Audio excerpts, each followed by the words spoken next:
Our gospel lesson today comes from the Gospel of Mark, and chapter 6, verses 1 through 13. Some stories of Jesus and his disciples traveling. Jesus left that place and came to his hometown, and his disciples followed him. On the Sabbath, he began to teach in the synagogue, and many who heard him were astounded. They said, "Where did this man get all this? What is this wisdom that has been given to him? What deeds of power are being done by his hands? Is this not the carpenter, the son of Mary, and brother of James and Joseph and Judas and Simon? And are not his sisters here with us?"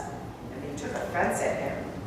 Then Jesus said to them, "Prophets are not without honor, except in their hometown, and among their own kin, and in their own house."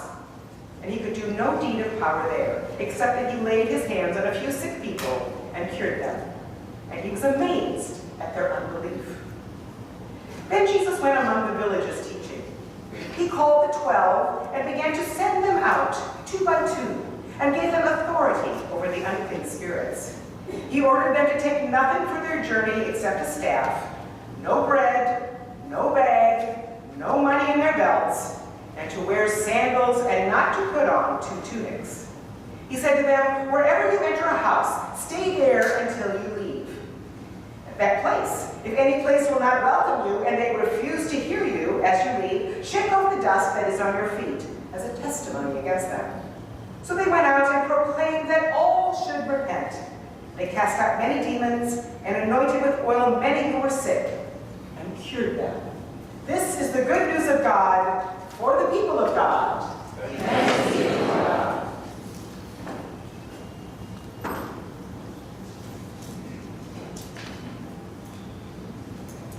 Would you please pray with me?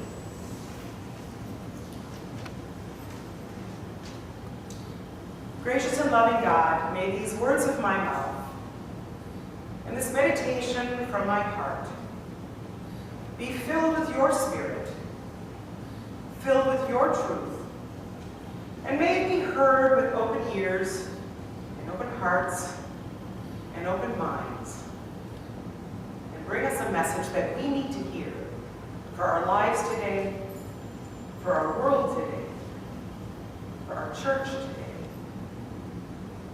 for your eternal kingdom. Amen. They're called road pictures.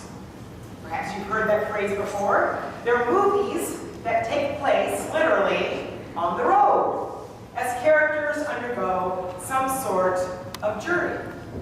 American Movie Classics says road pictures, quote, "have been the staple of American films from the very start and have ranged in genres from westerns, comedies, gangster crime films, dramas, and adventure films. One thing they all have in common, an episodic journey or quest on the open road to search for escape or engage in a quest for some kind of goal, either a distinct destination or the attainment of love, freedom, mobility, redemption, the finding or rediscovering of oneself, or coming of age," unquote. Some of our most famous and beloved road pictures include It Happened One Night with Clark Gable and Claudette Colbert, and Thelma and Louise with Susan Sarandon and Gina Davis, right? The Grapes of Wrath with Henry Fonda and Jane Darwell. North by Northwest with Cary Grant and Eve St. Saint. The Wizard of Oz with Judy Garland and the rest of us. And my personal contemporary road picture, Lost in America, with Albert Brooks and Judy Haggerty. Now, for those of you who've never seen it, or those of you who have, perhaps you remember that it starts out Albert Brooks as the successful ad exec in LA, and he doesn't get the job promotion that he believes he deserves, so he and his wife, Judy Haggerty, decide to quit their jobs, sell everything they have, withdraw their nest egg, buy a luxury Winnebago, and go out on the open road and find themselves, like Peter Fonda et al. In Easy Rider. Well, that's a good plan, but their first little problem is when they land in Las Vegas, and Julie Haggerty manages to blow their whole nest egg gambling on the crack table, which leads to a very funny scene where Albert Brooks totally loses it to his wife and says, "There's only one person in our family who's ever not allowed to say nest egg. You're not even allowed to say nest or egg. If you're outside and you see something with a bird, you say, oh, that's a stick, that's a circle, or I'll just have those things over easy with toast." Ever. So after the shock, what wears off a little bit, they have to decide together how they're going to survive. So they manage to take their luxury Winnebago and park it in a cheap campground in some small town in Arizona, and they're going to look for jobs.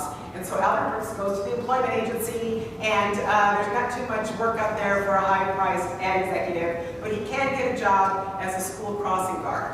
And Julie Haggerty then takes a job as an assistant manager at the local Wiener Schnitzel. Her manager is a 19-year-old named Skip, who insists to be called Skippy. And through this all, Julie and Albert, their characters, just rediscover one another, rediscover how much they really love one another. They come to realize that if they can go through this, they can go through anything, including going back and getting their old jobs back, which is what they do. It's a terrific film. And one of the reasons I wanted to share that particular film with you today is that Lost in America really shines a bright light on one of the most important facets of any true road picture. One of the most important characteristics that makes a road picture really a road picture, and that is losing. A lot of losing. Characters on road pictures either lose at some point on the open road all their stuff, or they lose their name or their reputation, or they lose their big dream, or they lose their plan or purpose for taking this trip in the first place. They get the rug completely pulled out from under them. And that's when the really interesting stuff starts to happen.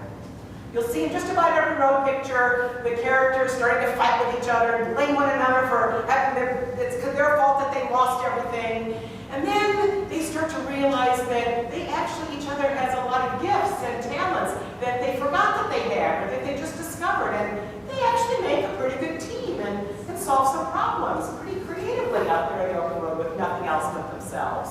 And surprising gifts come their way, or surprising angels that help them. And villains and other problems may come along, but this now gives them not only an opportunity to become even better team and grow in closer bonds and closer experience of love. And by the end of the movie, they reach their destination, whether it's their intended destination or it's some other destination. That really doesn't matter, because you know that these characters are ready for their next journey out on the road, either with one another or with new traveling companions. Road movies are very satisfying to watch. I'm sure you would agree with me. And I think one of the reasons is because they really tell us about how life really unfolds.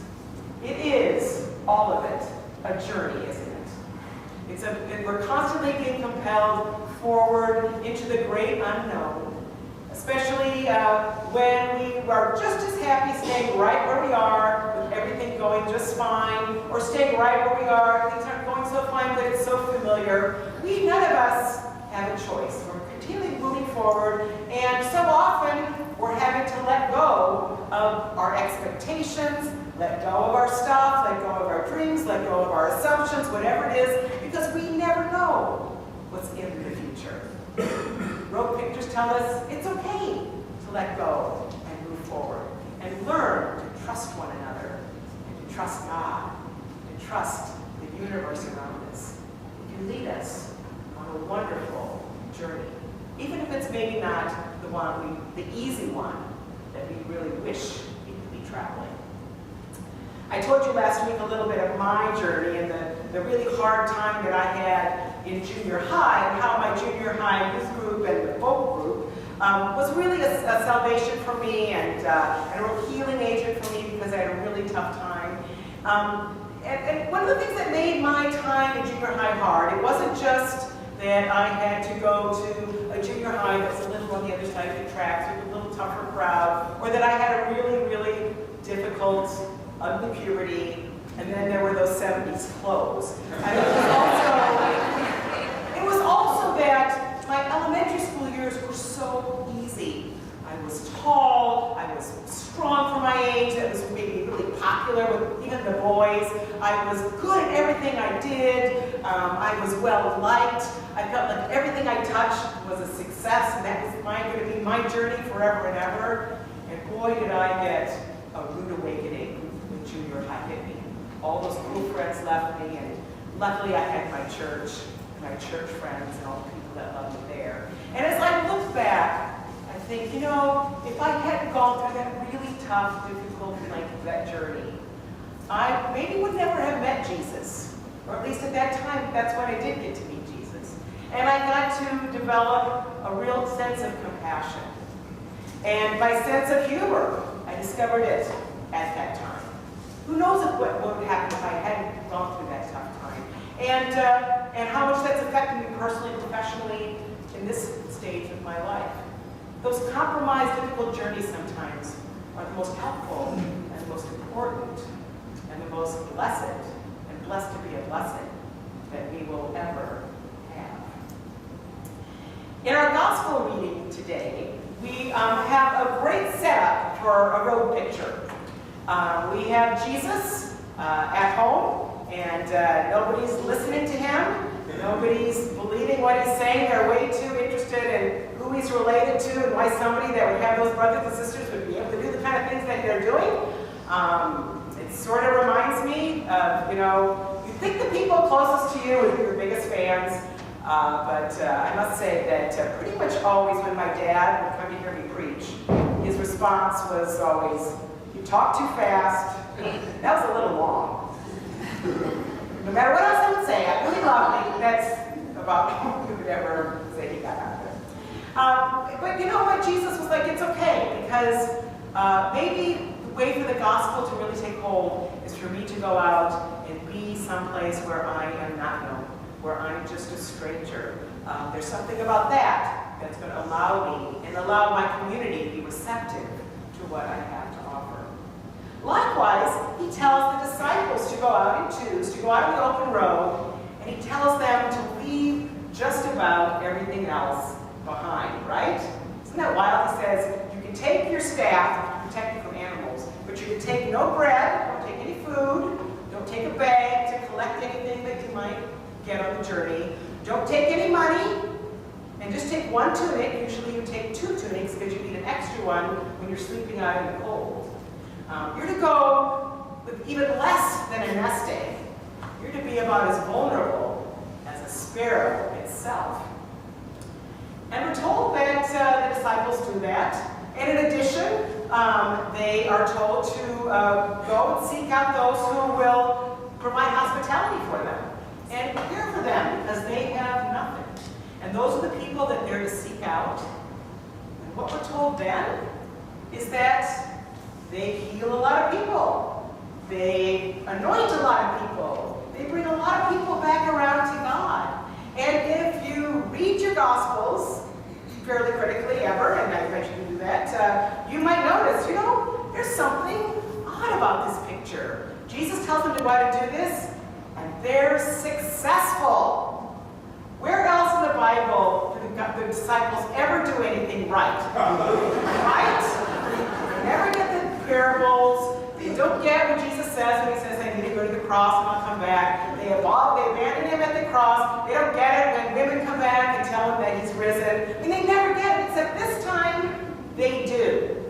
This time they're successful because they let it all go. Radically let it all go. That worked excellently, didn't it, for those disciples 2,000 years ago? It works excellently, oftentimes, and most of the time, in those road pictures that we watch. But could it possibly work for us today?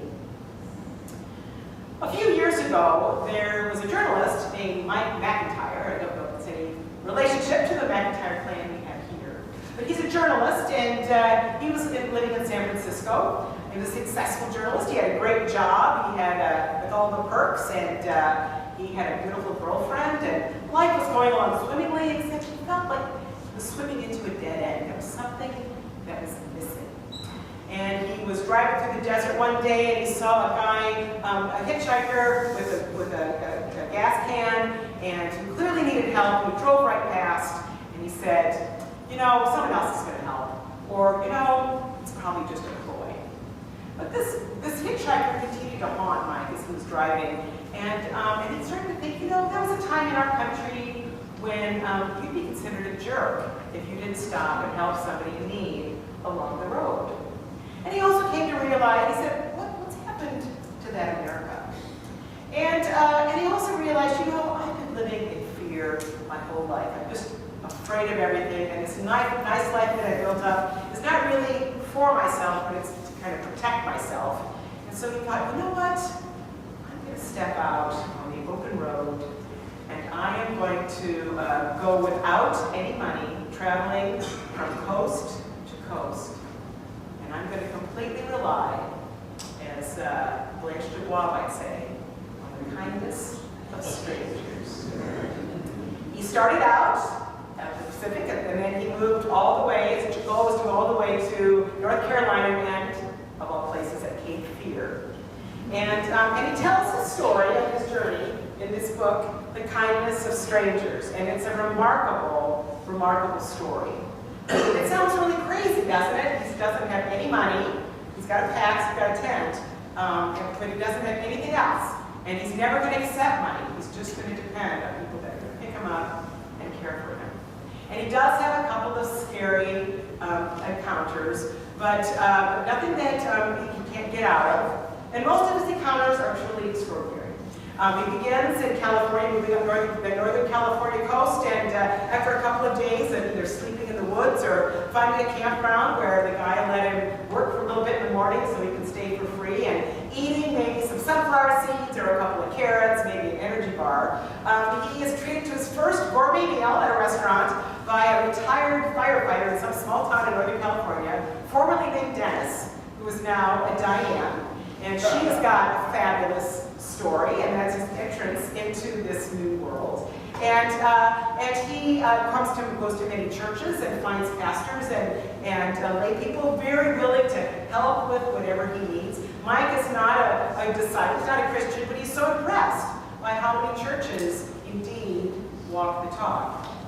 Another group of people that he's especially impressed with are women who had very hard knock lives, who've undergone a lot of cruelty and abuse in their past, but have come out of it very loving, very generous, very steely against those who are cruel and those who serve out a lot of the lonely. Including a woman named Edie, who is this non-stop, passionate caretaker for her severely brain-damaged 10-year-old grandchild, and her daughter, Edie's daughter, is a very careless mother. So she and Edie and her grandmother have this incredible way of talking with each other without communicating, without speaking. And Edie insists that Mike leaves take a Canadian dollar coin, because it's Canadian, so he can't spend it. She says, that way you'll never be broke. And she offers it with such love. He takes it.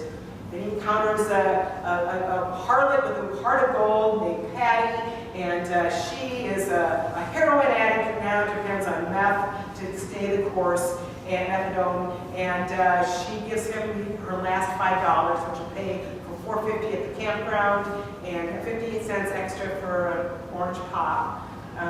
He encounters a woman named Sally, who was beaten and to a pulp at a market where she worked and was brain damaged and now doesn't have much memory, can't remember much about her kids. She lives in fear in her house, but when she meets Mike, he can't believe that she has these problems because she's so outgoing, and they form this friendship, and she invites him inside the house for dinner, invites some of her friends to come and see the courage that she's gotten. She's a little shy about asking him to stay inside, and just stay at the camp outside the house. At night, he's fine with that, and that's probably just as well as taking a real shine to her. And as he goes across the country, he's just amazed at how many people, most of them, those who don't have a lot, are incredibly generous with this stranger in their midst. And how just open they are, how interesting they are, how loving they are, and how very much they turn him into a beautiful and patriotic American.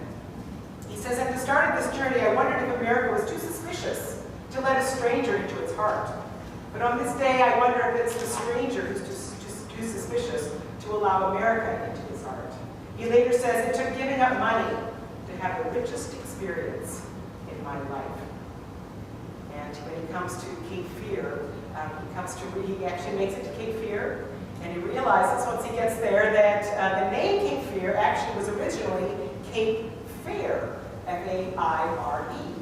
That's the way it was in Latin, meaning beautiful. But when English map makers translated it, they translated it to Cape Fear. So he realizes, oh my gosh, this place that's always been associated with fear, even that was a big mistake. He ends his remarkable book with this sentence: "Wherever I am, I will always remember my continental leap of faith and the country that caught me." I like to think about this story and think about what Jesus and his disciples did as I think about who we're called to be as disciples, disciples in America, as the church in our community today. And a lot of it feels like it's stuff that we need to have, that we need to give to others, that we need to tell to others, that we need to convince about others. It's all about us doing to other people, and how much chaos and fear and argument there is because everybody's trying to do to other people.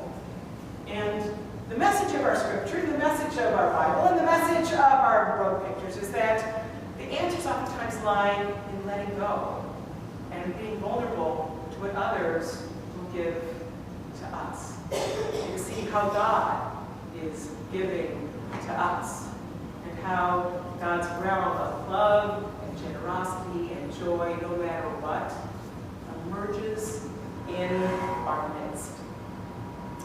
I invite you to hold that as we move from this July 4th. And as together as a congregation, we move into the future wondering, what kind of ministry are we called to do out in the world? What are we called to let go of? And who is coming to respond? And who is coming to care for us in ways that heal us in ways that we didn't realize that we were broken? May this be a time for us making a continental leap of faith and marveling in the country